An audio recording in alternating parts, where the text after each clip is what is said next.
concentrated on prose, and soon my first job was at a newspaper as a reporter. So in journalism, there's very little room for poetry. So poetry went receded, and back in somewhere in my consciousness.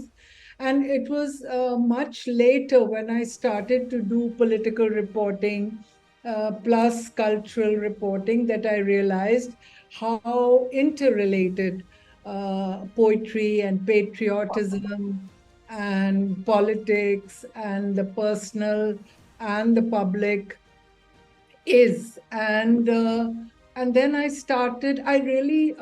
had to teach myself to appreciate poetry, because I found it very much more complicated to comprehend poetic thought as compared to prose. So I don't know when. It probably has been a slow and steady process.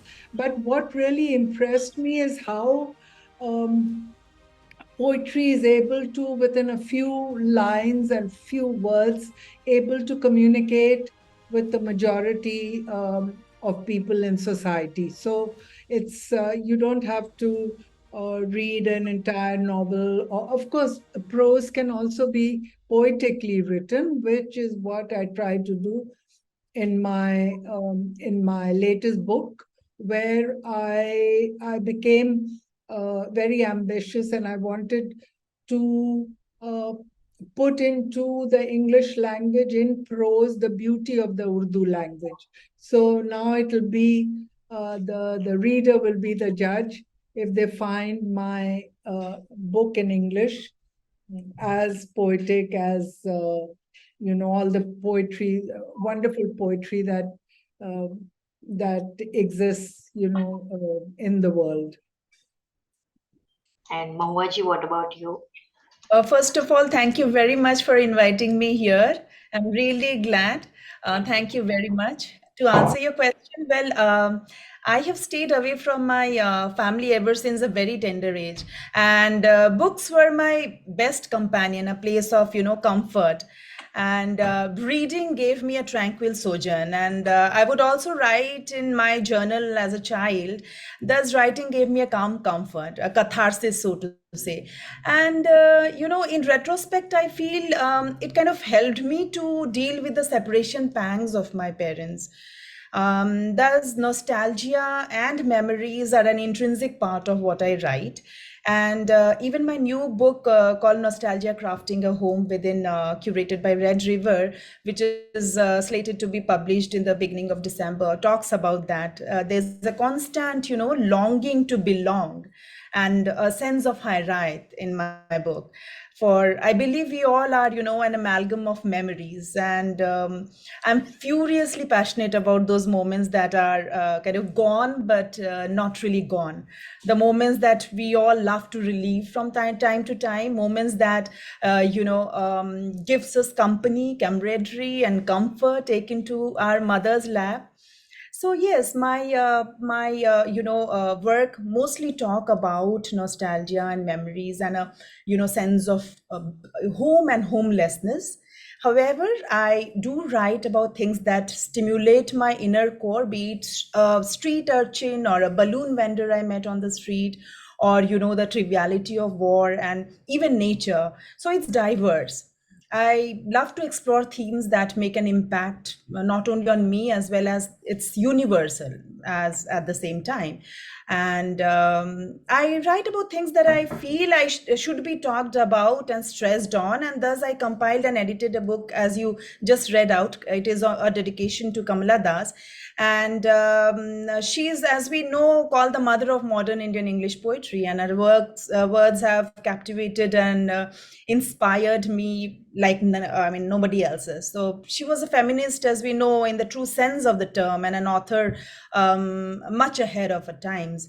Most of our literary works addresses inequality and injustice stemming from gender-based discrimination and prejudice against women.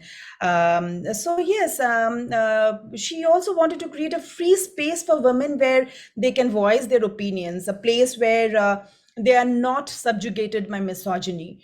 So, yeah, I like to explore diverse themes, be it in poetry, prose, or even in my translation work. So, yes. Very much relatable answers, I would say. Okay, so let's move on to the next question. Mehru ji, with your focus on Islam in South Asia and Mahua ji being involved in translating works from Hindi and Bengali and Mehru, how do you infuse cultural nuances into your poetry and how do you believe it contributes to a richer and more diverse literary landscape? Mehru ji, let's begin with you. So I was growing up in Nehruvian India, where personal freedom was encouraged, where fearlessness was encouraged, where a concept like secularism. I would not confine a term like secularism as a as a given by Jawaharlal Nehru or Mahatma Gandhi. You know, secularism is something practiced, but maybe it didn't have the same name by the rulers of Awadh, where the rulers had a choice whether to put all their enemies and the people who did not abide by their religion and culture and cuisine into concentration camps and gas them and get rid of them from society, or to try and live with them. And this is the beauty of the rulers of Lucknow, because they made it a state policy to find out more about what other cultures and religion and the way of life was in comparison to what they practiced. And so this for me was the greatest lesson in secularism, which was practiced throughout the 19th century. And this is what makes Lucknow a very special place, because of the encouragement from the rulers, encouragement to society to try and be appreciative of the neighbor, of the other, and to try and live together. And this is what we practiced in our childhood. You know, I was brought up in an Anglo-Indian, because Lucknow was very heavily influenced by colonialism, and it has a very Anglo-Indian culture combined with Persianized and Urdu culture, and of course a very rich Hindu culture. So and then I went after my marriage to live in Europe for 30 years. And all these experiences of knowing so much about Christianity from my Anglo-Indian friends and neighbors, from knowing so much about Hinduism, not Hindutva, but Hinduism. And you know, when I went to live in Europe, you know, I was like completely uh, at home anywhere in the world, because I had the exposure to, I was never prevented from sitting in the home or in the company of people who did not belong to the religion I practiced, or to the cuisine that was offered to me at home. So what I'm trying to say is, secularism cannot be confined, you know, to the Nehru Gandhi family. You know, it is a concept that has existed in the Indian subcontinent, not in just India, but in the Indian subcontinent, as perhaps even practiced in the Indus Valley civilization. I mean, we know very little about, you know, the political setup and organization that long ago in the Indus Valley civilization, but I feel it running through my blood. So, I did not feel I was growing up in India as a Muslim. I grew up as an Indian, but I became conscious of my Muslimness after I heard the fatwa against Salman Rushdie. And Salman Rushdie has been a very important lesson for us in university as students of English literature. So I was appalled at such a senior, respected member of my community or the religious community I belong to, wanting to kill somebody. And that is what made me very interested in Islam. And when I began by studying the history of Islam, why did Muhammad even feel the need to talk about Islam in the 7th century? And that opened doors to the poetry and the calligraphy and how Islam came into India. So we only talk about the wars that were fought between the Mughals and the Rajput kings, but we don't talk about the marriages and all the good that was done, like poetry and so it. The point is, I will only talk about those things. I will filter those things out of actual history that perhaps help me in this life to remain in power or whatever I want.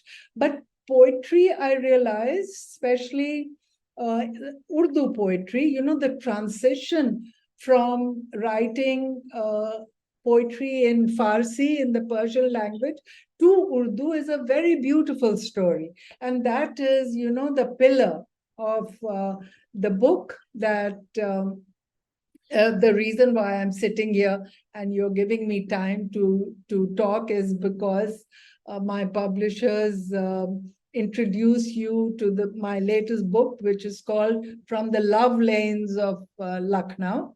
And it is all about, Urdu poetry is all about being aware of your emotions, or being aware of fine-tuning your emotions.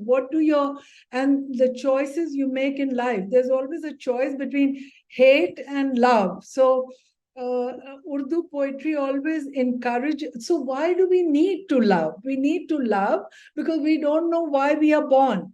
And once we are born, in this very torturous way, when we are pushed out of our mother's womb and we cry and it's so painful for both the mother and the child, then the next question is, why did we have to go through this exercise? And that is what poetry handles, very beautifully. You are here to love. I'm sure no poet says you are born to hate, So poetry has a very powerful message of and then of course we see the modern poetry is so beautiful, like Hindustani Musalman by Hedri and Hum is Benur Subha ko nahi mante. So it's not, poetry is not just for pleasure and for receding into a land of lotus and being unaware of what is happening around you.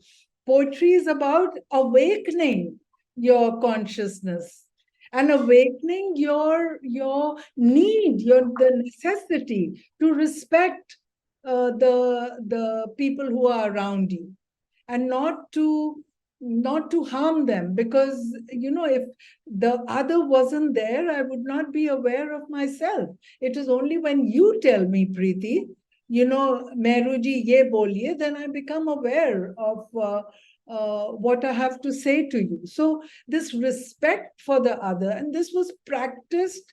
It was not just how do you say, mumbo jumbo talk of peaceniks, and it was actually practiced in Lucknow in the entire region of Awadh for at least 100 years. And then when the colonialists came, and they did not, politically it did not help them to see such a large country where the population was united against them.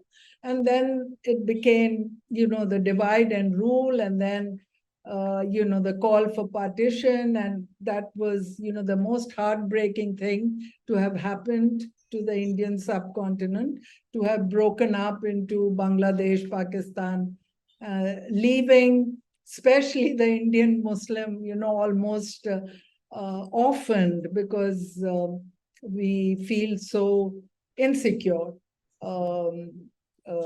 in the present day scenario. And that is when poetry gives you solace, hope.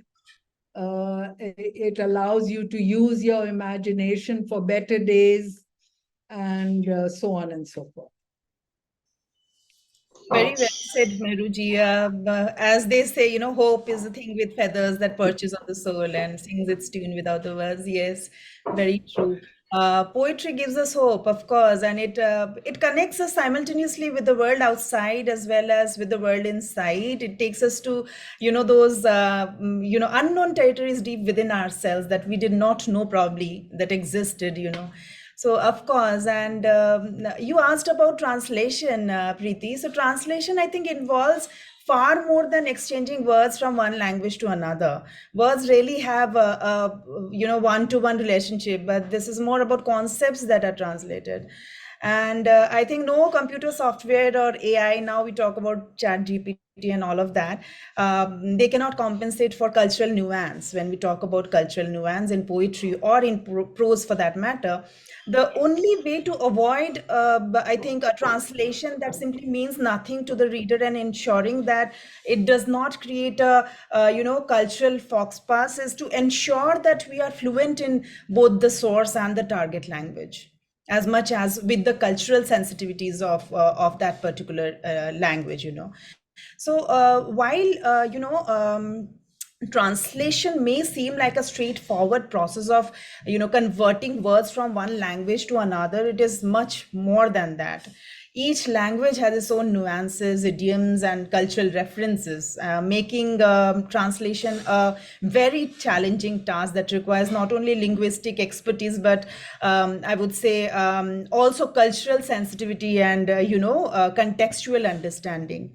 And the second part of your question, whether it contributes to a richer and more diverse literary landscape, of course it does.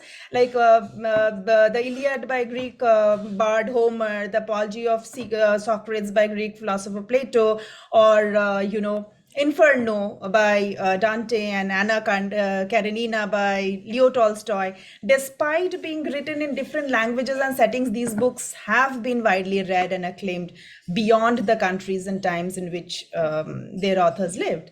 And also, our classics have garnered interest from readers of different languages and cultures.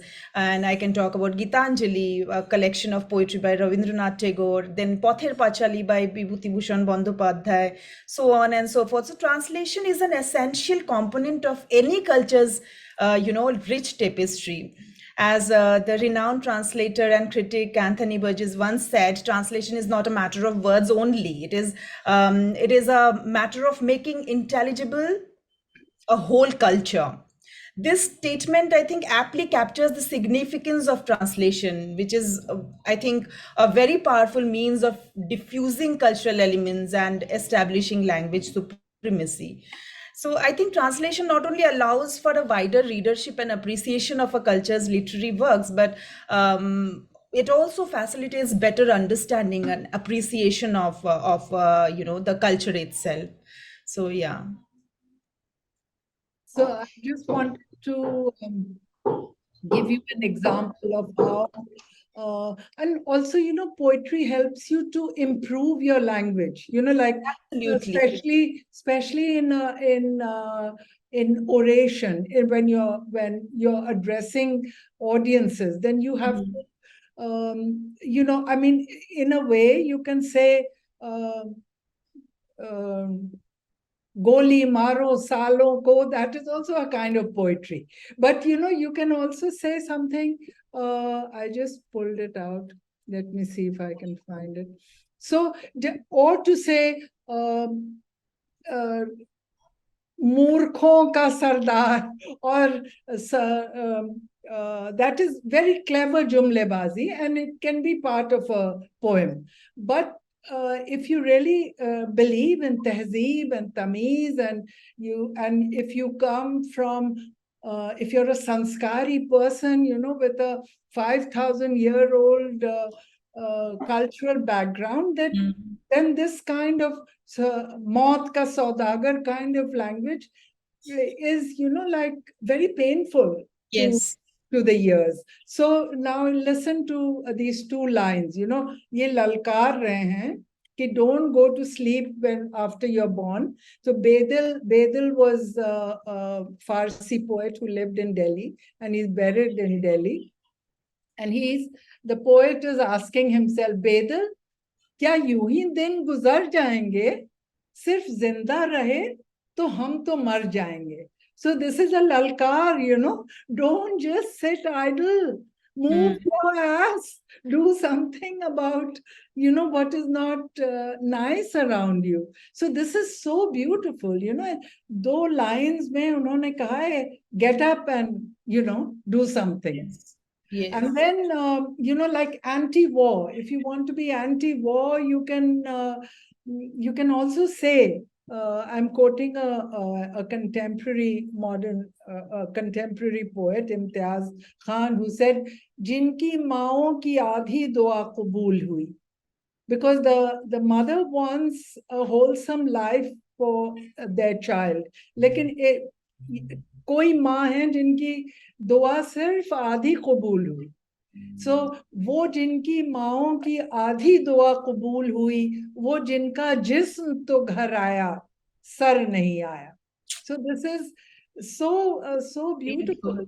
Yeah. against violence. True. So this is a moment. I think it's a very beautiful moment in our life and in the history of our country, when we should all produce, poetic verses as True. an Very true. antidote, to the slogans that inspire violence and are meant, to provoke you to Yeah. be violent. Very Like true. Very true. I also feel that like through poetry we can we can deliver such messages that we can't have like courage to do it in simple words, I would say. And we touch many souls like through poetry. And like it's at the same time it's open to interpretation, so it's not directly goes to the targeted audience, but at the same time it goes like, yeah. So, so it's like you can take what you feel like. I know. And especially in these times of war and turmoil, there's an ongoing war starting from, I mean, there's no end to wars, right? And I remember Yeah. when the Russia and Ukraine war began, I had sleepless nights when I watched those, videos and those news. News where they spoke about those motherless children and all of that, I think it happens very organically to a poet that I remember sitting all night, and writing poetry. I think I didn't write them. The poetry wrote itself because I was so touched by the happenings around me. It made me write. The poems were written itself. Yes, so it happens, I think, and But through do you poetry enjoy I the think we can brevity? create. Sorry. Mahua, do you enjoy the brevity of, when you're sitting and pondering about, what is happening far away in Ukraine? Or do you appreciate the brief way you can express your Yes, solidarity? I definitely appreciate that, and I'm very blessed. I feel we poets are blessed that we can do that in a condensed language. through poetry, those of us who can do it. So yeah, that's a blessing, I would say, because in poetry, that's the major difference between prose and poetry. In poetry, we can say a lot in a condensed language, right? So Right. And so effectively. So, all this poetry, there's a huge genre of Urdu poetry which revolves only around patriotism. And, slogans like Azadi, which is such a misunderstood world today, Azadi from social ills, from all the suffering of faced by human beings. So, Azadi is a Urdu word, and Inqilab Zindabad was also coined by a Urdu poet. And so the modern poets, I'm not mentioning their religion, whoever they may be. The modern poets who are writing in Urdu, they have this tradition which allows them to dive into the depths of Urdu poetry and come out, after having explored an entire literary world, they come out, and express themselves in 2 words. So, what is almost like a soul-saving a poet is Rahat Indori, in these very difficult times, which I feel I am going through in my beloved country. And he says, Sabhi ka khoon hai shamil yahan ki mitti mein. Because, we also come from a family of freedom fighters, and my dada was deprived of a pension because his son was fighting the British and so on. So sabhi ka khoon hai शामिल यहाँ की मिट्टी में, किसी के बाप का हिंदुस्तान थोड़ी है. So, I mean, this is what, when you read something like that, it helps you to get out of your depression. absolutely. So this is so marvelous, and I look forward to reading your poetry, Mahua, for also seeking this kind of positivity and this strength that poetry is able to give, to keep believing in what you think is correct, which is positivity and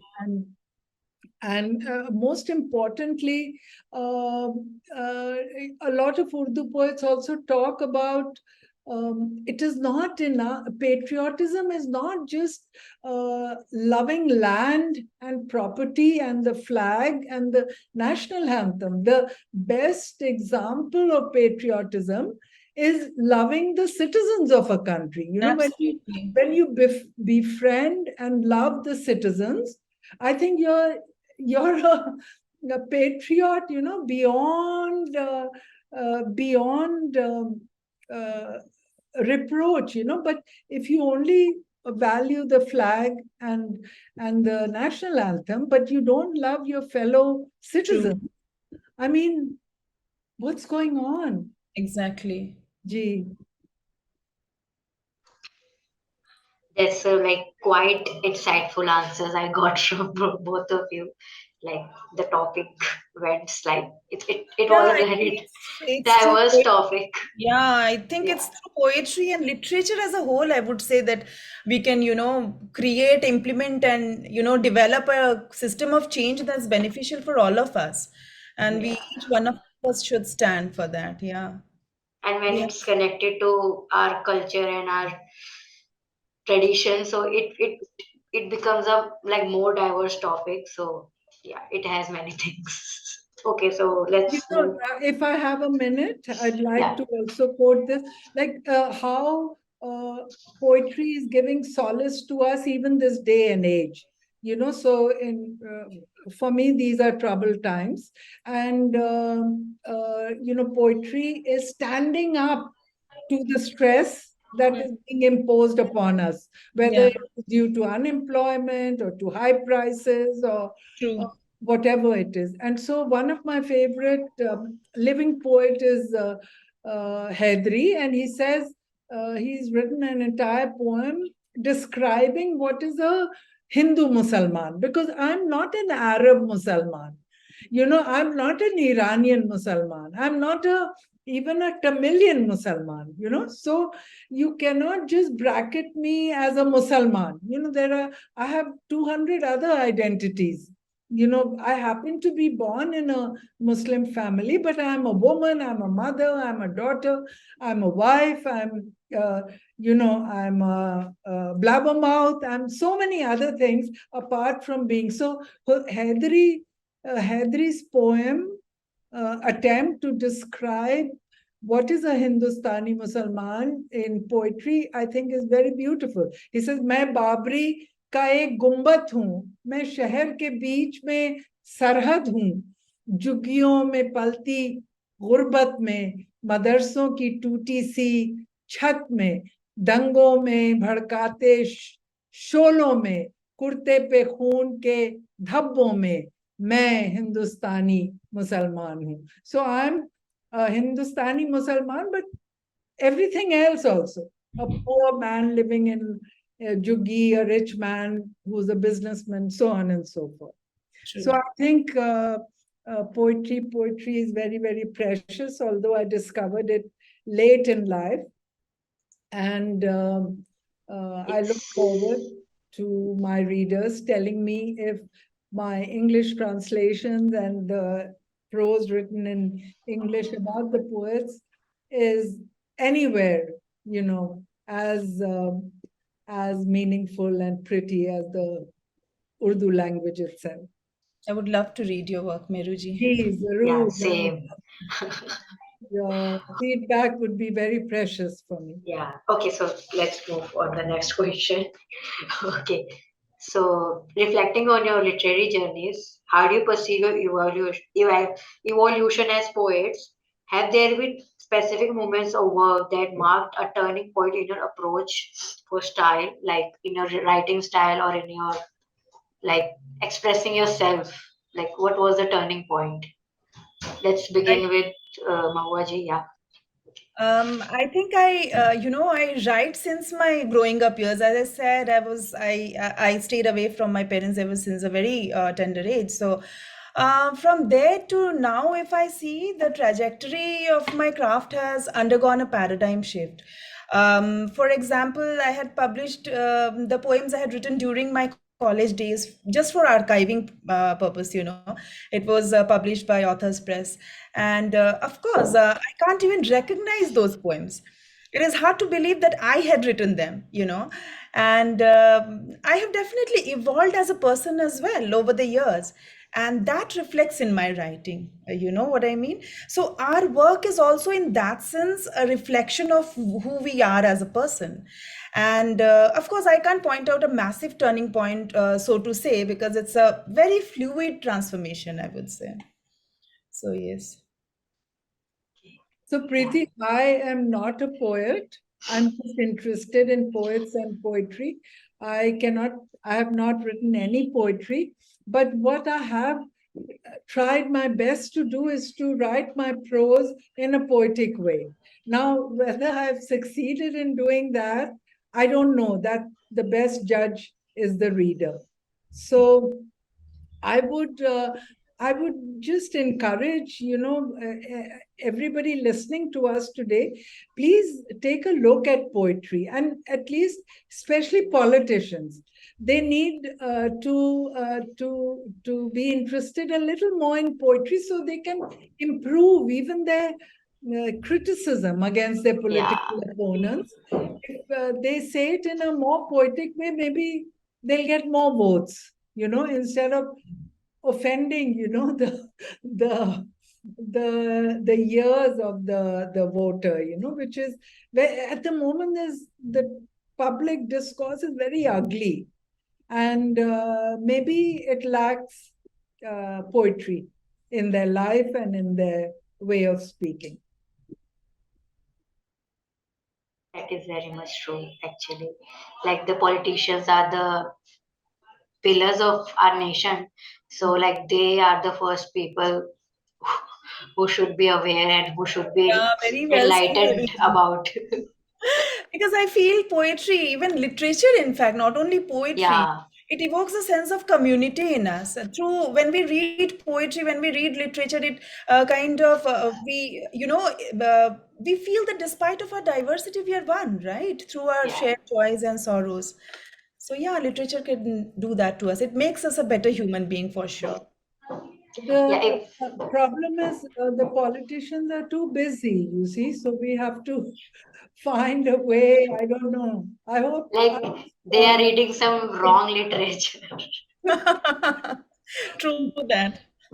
I hope they find our discussion today. Some politician finds our discussion today attractive and starts thinking about. But True. I would appeal to our to our Manya Netas. Please don't speak about each other like that. Exactly. Very true. That is true. That happens only when you are empathetic towards the other, right? And Yeah, again, that happens when you read literature and poetry. So exactly. And it's in Yeah. it's poetry vital with and the capital V. You know what? In Dead Poets Society, that reminds me. I'm very sorry to digress here. So in Death Poets Society, if any of you have watched, Robin Williams says we do not read and write poetry because it is cute. We read Yeah. and write poetry because we are a part of human race, and human race is filled with passion. Medical, law, engineering, all these things are, vital pursuits for sustaining life. But it is poetry, it is love, it is beauty Yeah. that we live for. So yes, it's vital with a capital V, as Robin Williams says. yeah, and I think the politicians have allowed their emotions to dry up. They don't feel anything for other people. The only concern is success, ambition. So, poetry is so reflective. What we need in our life is True. is an is a is an ambience to be able to dream, to be able to imagine Yeah. a better future. And the politicians are not allowing us, giving us that space. They're stressing us with so many practical inconveniences that, poetry really allows you, it gives you an opportunity to ponder about why we are born. We still don't know why we are born. Words are magical, really. And we can go back to the times when they used to use papyrus. They used to write words on papyrus and they used to dissolve it in water and give it to people who were suffering uh, as because it used to heal people. So imagine it heals, it can give us so much. I mean, it can. Yeah. Of course, it gives us, and that again brings back to the lyrics of Hero. If you know the song, there's a hero. If you look inside your heart, there's no need to be afraid of who you are. There's an answer if you look inside your soul, and the emptiness will melt away, and then a hero comes. I mean, beautiful. And in one of the interviews, Maria Carey says that, after the 9/11 attack, she received hundreds of letters thanking her for writing this because it had given solace to so many bereaved families and the attack survivors. So that's the magic of words, I mean. Words. Yeah. But Like why it, do you think, Mahua, you're a poet? I'm not. I'm just interested in poetry. Why do you think the politicians have no time for poetry?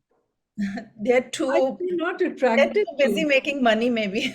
yeah, Yeah. they work like in a practical way. Like they work as a logical people, and I think they don't work at like through They need heart. a They work transformation of through heart breeze. Yeah. by reading books, by reading poetry, good literature.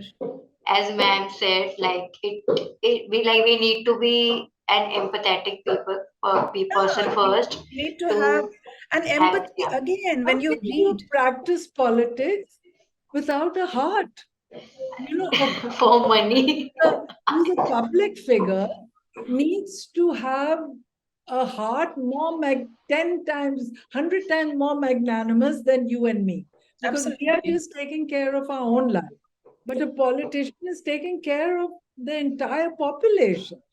True. It is taking care of the welfare of billions of people. But I think that's the truth. Like they don't live for anybody. Like they live for themselves. So that's Unfortunately, like yeah. that's a bitter truth. I That's the think so. irony. Yeah, that's an irony. But I'm sure poetry can provide, you Yes, know, absolutely. Even I believe so. can either inspire the politicians to improve their act in public life, or to क्या बोलते हैं हिंदुस्तानी में ललकारना, poetry ललकारती है to awaken your consciousness, Yes. not Like just Rabindranath Thakur, that reminds me of where the mind is without fear and the head is held high, where the knowledge is free and the world has not been broken up into fragments.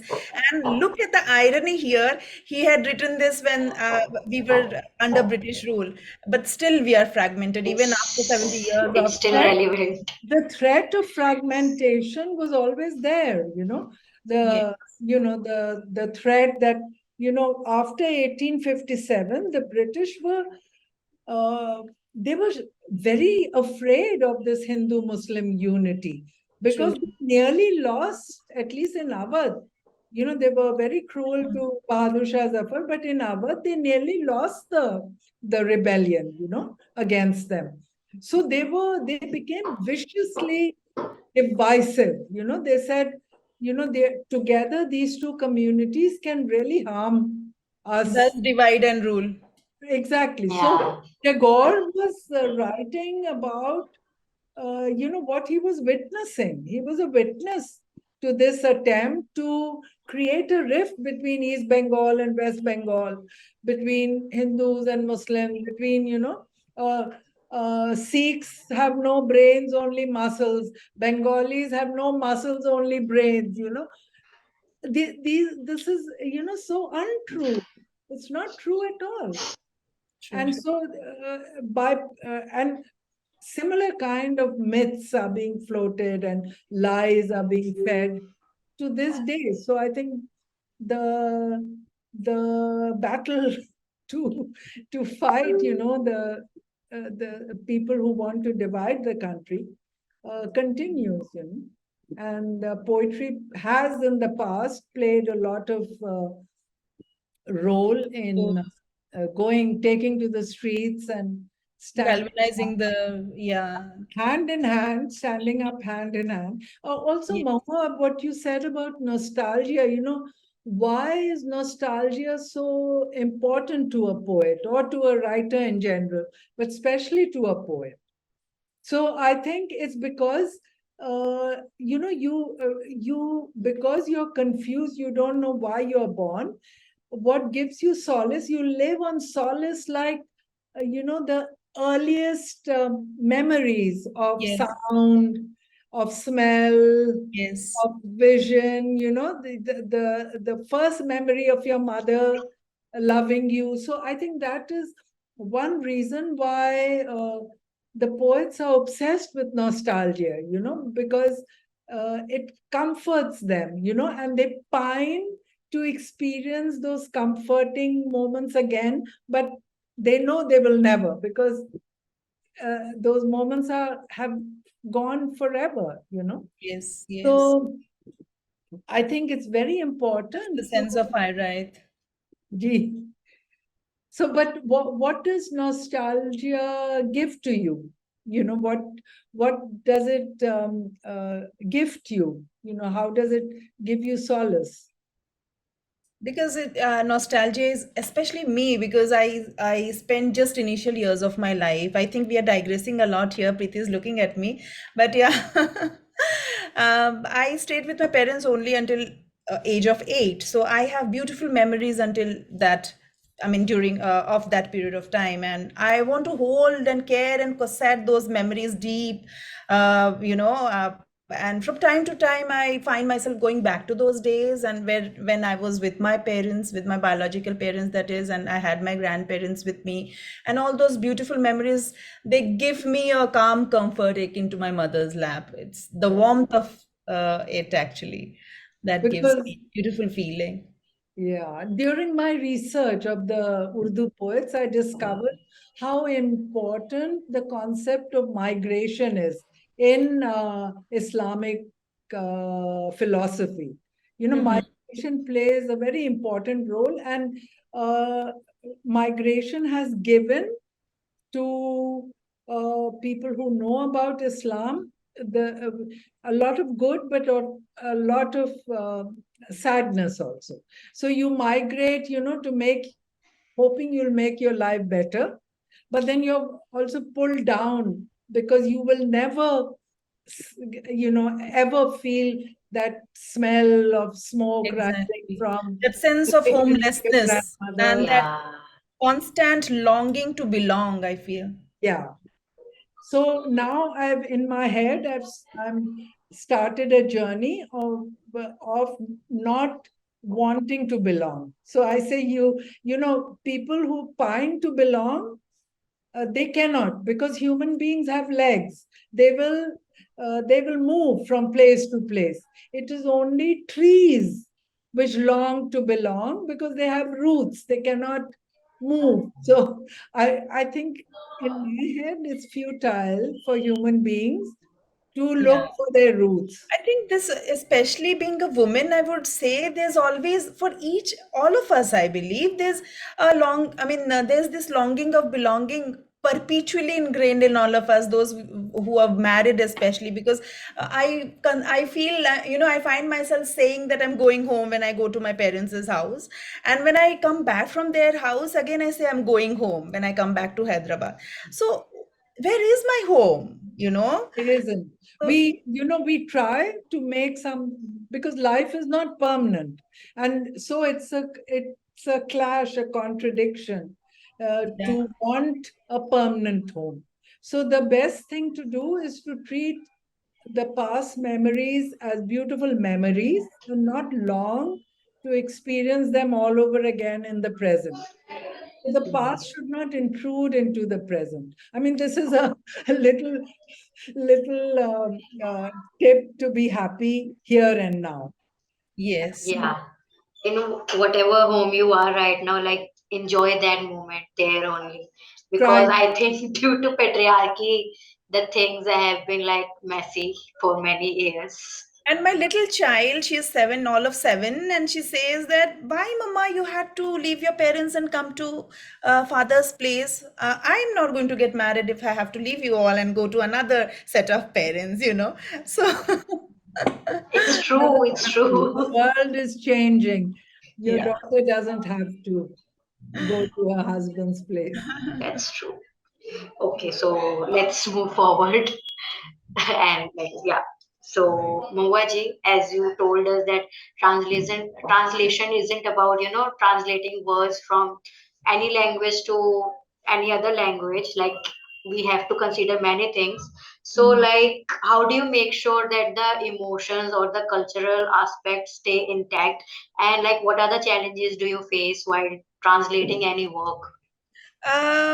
I just said, I think I just answered that. Like, you need to know the culture very well before you jump on translating a work.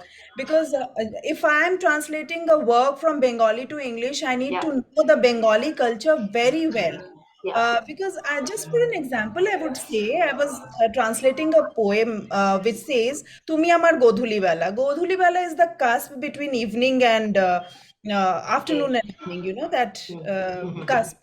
And when in Bengali, when you say you are my godhuli bela, means despite of everything, just like the cow disperses dust and comes back home at the end of the day, I'll, no matter how much I stray, I'll come back to you. That is the Yeah. actual meaning. But if you translate that in English, how would do you think the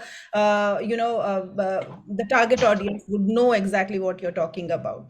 So you cannot, I don't think it's futile to even try to do that. But yes, once you know the exact cultural value of that phrase or the thing that you're translating about, you can go at least as near as you can, and you can translate in a better way. So I think it's very important to know the culture behind the language, not only the language but the culture as well. when you are translating. It's very important. Yeah, that's true. I think literal translation, It I, doesn't. I can agree It with doesn't can't happen, I think, like the literal translation. Like some sort of, I would say, like change in the meaning, I would say, or change in a emotion, like that would happen. But Yeah. uh, ultimately, what's important is how you, like the right message should be conveyed to the Yeah. audience in translating the work, I think. I True. do concentrate on capturing the emotion and not so much on rhyming, because Yeah, Urdu has, it has the vocabulary is much richer than the English language. So red is not just red, it is lali, you have 500 words, for the shade of red. So, to explain which red the poet means, that is a challenge. But if you know the context, if you know, like Mir, for example, Mir, when he came from Delhi to Lucknow, he was fascinated by the sun rays falling on the mud walls of, most of the homes. And he said, when the sun's rays at dusk or dawn fall on these mud walls, they seem as if they are made of gold. So you have to explain, he's not talking about just a wall, but yeah. how Yes. the clay wall, how जो लिपि लीपते हैं Hmm. जिसको. Hmm. So if you're able to do that, then I think I've translated this particular poem because he was very unhappy. Mir Taqi Mir was very unhappy at having to leave Delhi. So when he came to Lucknow, he was most unhappy. So this poetry, where he's in love with the mud walls that looked glitter to him like gold, is one of the nicer things that Mir says in his poetry about Lucknow. So yeah, you have to be fluent in the target language, understand the culture, interest, behavior, lifestyle, everything, and various other elements to come up with the same impact, at least. Although it may take time, experience, and mental effort to kind of create equivalent quality translation, the final result can be truly brilliant, I believe, and it can make mesmerizing effects. Mary Loco said creativity is inventing, experimenting, growing, taking risks, breaking rules, making mistakes, and having fun. So, yes. Doesn't always make the purists happy. Yes. Like True. I'm sure a lot of people who are mahir in Urdu, who are like masters of the Urdu language and literature, I don't think many would be happy uh, to see Urdu literature being Being translated. yes, I was looking for the right word. I might be contradicted by someone who says, why do you say that? It's not true. But I feel purists don't like. But this was the struggle when Urdu asserted itself over the Persian language, because poetry, classical poetry, was considered, best in the Farsi language. And then came Urdu, with Avdi and Bhojpuri and Braj Bhasha. Because, people a lot of people say Musalman the, Iran se aaye the, Arab se aaye the. But the rulers of Lucknow, the patriarch was of Iranian origin, but all of them married Indian women. So the Mm. children, the mother tongue of all the children born to these people, they from the staff, from the people around them, they learned Avdi first, and Oh. they learned Persian much later, as a formal Mm. language when they grew up. But as children, they spoke Avdi, Bhojpuri, Braj Bhasha. So it's not very rare, for Wajid Ali Shah, the last ruler of Lucknow, to be in love with Krishna and to imagine that he's born in the image of Krishna in this life, or to do, the kind of ballets and to have created a repertoire of gopis in imitation of the dances in Vrindavan. So this is hard as some people might want to say that they were outsiders and they were not, but one feels very rooted.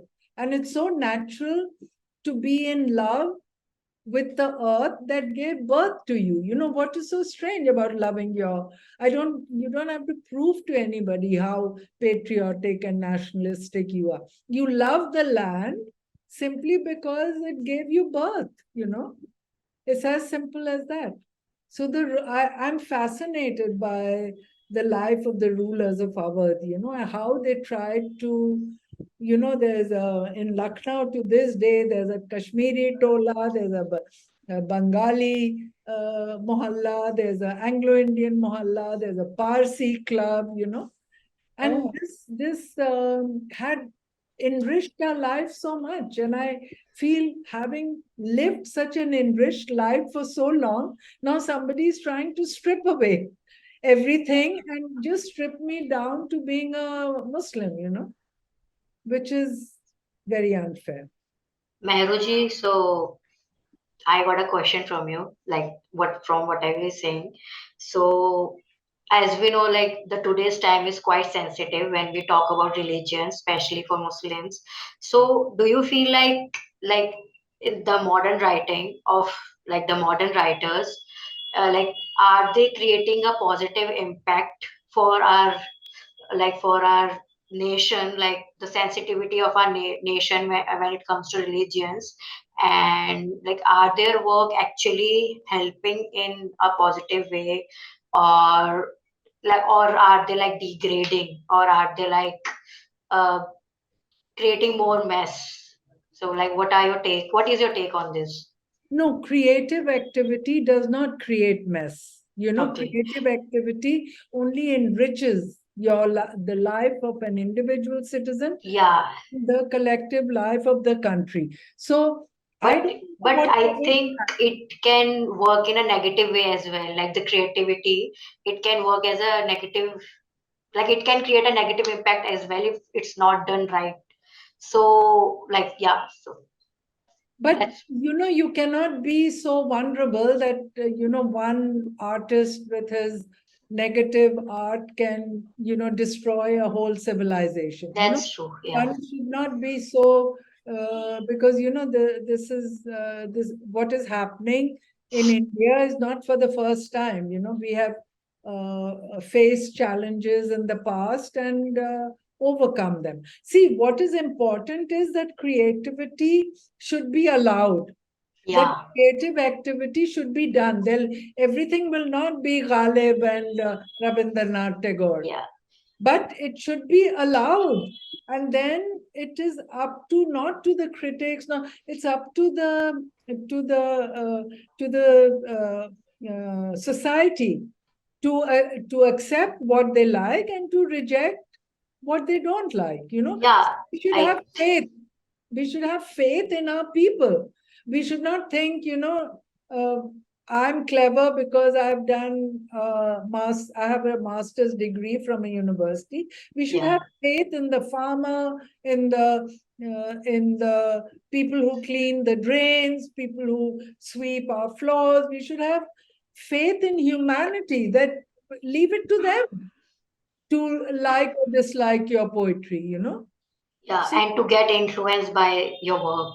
so what is important for me is that a lot of people are standing up, like Varun Grover, who also has Yeah, some Lucknow connection. So therefore, I follow him. And when he says, "Hum kagaz nahi dikhayenge," I mean, it is like you feel like clapping with your whole body. yeah, It's just such a simple message. So there are people who are doing what they need to do, and we don't know the impact. Who knows Yeah. the impact? How to know the impact? We have no exit polls. Yeah. So Like our country is divided into two massive groups. If no, we talk about, no massive group. Which two groups? like, if we talk about politics and all that, so like, There are millions of groups. There is no two groups. Each community does not, members of one community disagree with each other. There yeah, are two groups. It is okay, not a battlefield. Hindustan is not a battlefield. It is a home. yeah, So we are not divided in any two groups. We just express what we like, what we don't like. Some people agree, some people don't agree. But we are not, talwar wielding people, yeah, who that can't happen, especially in today's like time. that. It is, Yeah, some people are trying to give the impression that the country is divided between two groups. But yeah, there is no two groups. But There's I think diversity and there is unity in diversity. true, very true. And the yeah, pen is often considered to be mightier than the sword. And it can definitely stimulate society, and we have seen that throughout history of literature if we go back. Yes, And as we know, literature mirrors the society and its mannerism. And exactly. I feel good literature should bring out what's happening in yeah, the society. Because of Charles especially, Dickens, we can get to experience the hard times of Victorian England without even going through a detailed historical study. The fact-based, Exactly. education system, fractured human relationships, then the smoky, this polluted towns, industrial revolution, effects of industry, so on and so forth. The And best of yeah, there times, are the many worst of stories. times. so yeah, this single book will give you an entire picture of evils of Victorian English society, right? And or Thomas Hardy's poem "The Ruined Maid." There's a poem you must have read. It talks about the maid who loses her virginity, which was looked down upon during that time, and how the society perceives her. Yeah, Even Wilfred Owen, all these war poets have written so much during the First World War. We have seen Siegfried Sassoon writing about the insensibility of warmongers, etc. So, yeah, I think good literature should bring out all these things, issues that's happening around us. yeah, that's what important, I think. Like Yeah. how good literature is helping people out of any nation, So actually, if I talk about my work, worldwide. because I think the current events and societal, shifts influence my creative process a lot. I Mm, tend to write about the issues that we are facing collectively, be it climate change, violence, war, etc. And I think that comes, as I said, organically to a poet. We respond to the happenings around yeah, us through our verses.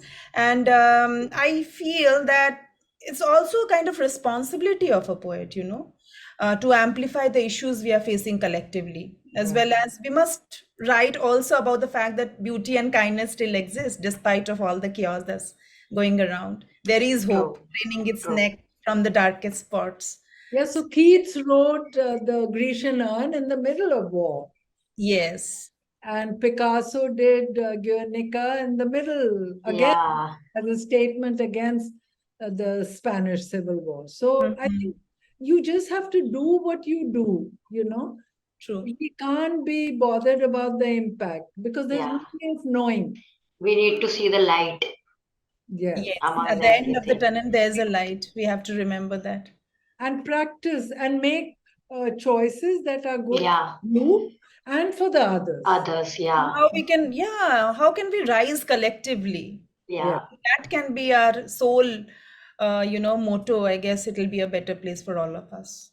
true. We need to make conscious choices like daily for ourselves and for others. That's how we make the world a better place. exactly. Okay, so We have like to stand for it's, each other against this, vitriolic yeah, being spouted by the society. yeah, that's true. That's true. So yeah, it's been an honor talking to both of you. Like I've learned a lot from both of you, and I relate like a lot of I related a lot like from the things you said. So yeah, I hope our listeners or our audience would also relate to both of you. So thanks again for coming here and for joining us in our authors marathon. So yeah.